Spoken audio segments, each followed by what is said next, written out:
காஷ்மீரின் பகல்காம் தாக்குதல் எதிரொலியாக கோயம்புத்தூர் ரயில்வே ஜங்ஷனில் ஆர்பிஎஃப் மற்றும் ரயில்வே போலீசார் வெடிகுண்டு நிபுணர்களின் உதவியுடன் தொடர் சோதனையில் ஈடுபட்டு வருகின்றனர். கோயம்புத்தூர் வந்து செல்லும் எக்ஸ்பிரஸ் ரயில்கள் பயணிகளின் உடைமைகளை சோதித்து வருகின்றனர்.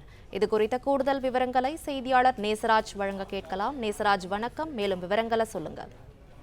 வணக்கம். டெல்லியில் இருந்து கேரளா திருவனந்தபுரம் செல்லும் ரயில் கோவை ரயில் நிலையம் வழியாக செல்கிறது.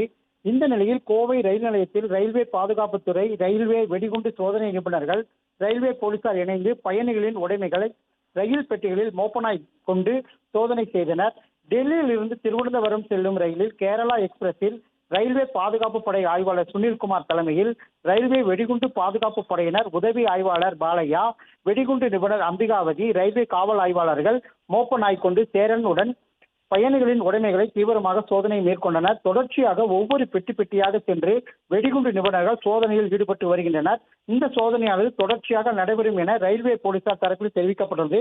குறிப்பாக இந்த காஷ்மீரில் நடந்த இந்த துப்பாக்கி சண்டை குறித்து இந்த சோதனையானது நடைபெறுவது என ரயில்வே போலீசார் தெரிவித்துள்ளனர். பிளே ஸ்டோர் மற்றும் ஆப் ஸ்டோரில் இருந்து பாலிமர் செயலியை QR கோடு மூலம் பதிவிறக்கம் செய்யுங்கள். செய்திகளை உடனுக்குடன் பெறுங்கள்.